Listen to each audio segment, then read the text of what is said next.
Innate Hemp booth. Wanted to let you know that that is our company, CalJam Company, because people want to know if those guys are credible. So I'm behind this whole cannabis movement for obvious reasons. Also, we got a water system. So go visit those guys up there and just give them some love. But I'm really excited about the next speaker. I kind of handpicked this dude, and I helped him pick the topic, obviously. So let's talk about it. Hey, come to the after party. He has plenty of it. Let's give it up for Lee Carroll all the way from down under. And he's good looking. Come on, give it up.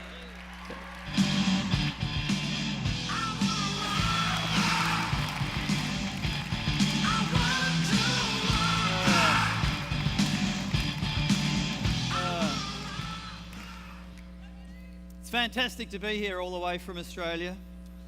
I hope you can keep up with my accent.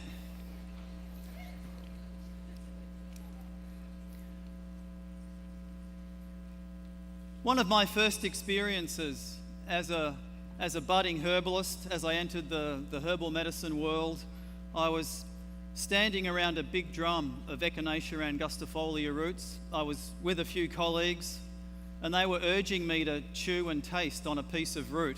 They said it was important for the experience of the quality. So as a budding young herbalist, new to the company, I was keen to, taste all of the herbs. And what I didn't realize was that there was also a mild form of hazing involved in this experience as well. So I'm standing with Professor Kerry Bone, one of the world's preeminent herbalists, and he's quite excitedly telling me about the history of Echinacea, the miraculous benefits of it, its history, the Native American use, the early pioneers that popularized it, the eclectics back in the late 18 and early 1900s.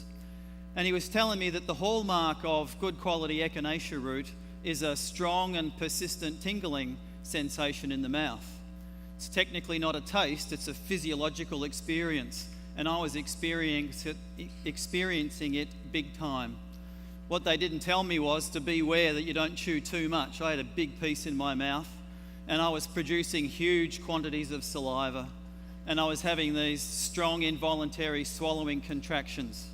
I was drooling like a puppy, and I was almost speechless, and I was searching for a glass of water. They're all rolling around laughing. And it had a very powerful experience on me.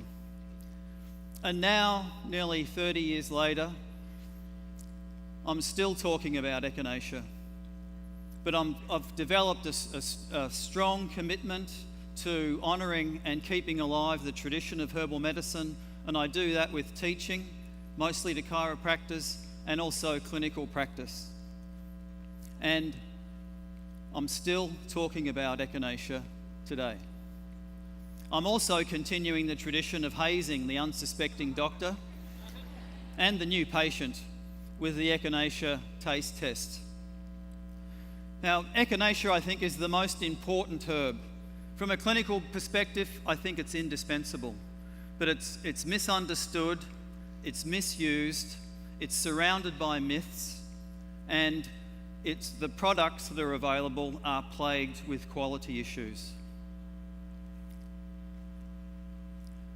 Herbs don't exert their beneficial effects through some sort of magic. Herbs have got chemistry, phytochemistry, and that phytochemistry exerts an influence over the physiological processes of the human body. And it's those physiological processes, the pharmacological effects, that influence our health. So it's hard not to get a little bit nerdy when we have this type of discussion. So those molecules that were having a party in my mouth that day 30 years ago were called alkylamides. And there's two classes of alkylamides, and they exert different effects in the body. But every herb has a story like that.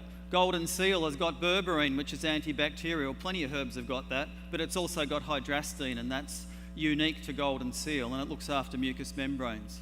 Many of us are familiar with ginkgo. Ginkgo has a reputation of improving peripheral circulation with the ginkgo flavone glycosides, but it also has neuroprotective properties that revolve around the ginkgolides and the bilobelide.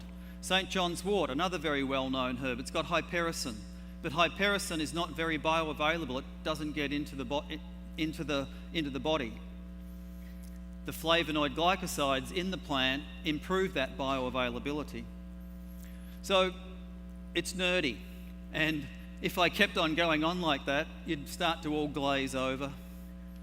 I'd put some of you to sleep by the end of this talk. But it's important stuff. It's just that we're not familiar with it. So reflect on the enormous interest that's now being generated through the introduction of medical cannabis and recreational cannabis and the CBD products that are available. All of a sudden, everybody's a freaking phytochemical expert.